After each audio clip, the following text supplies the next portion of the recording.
Morning Wednesday, ito naman si Queen. Ayan, si Queen, mamaya-maya kakain. Pagkatapos kumain, dudumi. Ayan si Queen. Malapit na yan mga anak, buntis na yan siya. Ito, maarte sa pagkain to. Pag binigyan mo ng pusit, ayaw. Pag binigyan mo tusino, gusto, kakain siya. Nahiya pa yan siya, oh. Tamo. Nahiya pa yan siya. Lagi yan dyan sa couch. Kaya yung couch namin, puro balahibo. Minsan doon siya natutulog, sumisilip sa labas. Ewan ko kung sinong sinisilip niyan.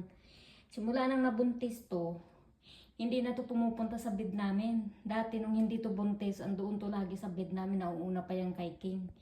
Ngayon, tamo, di ba ang daming dumi? Paano?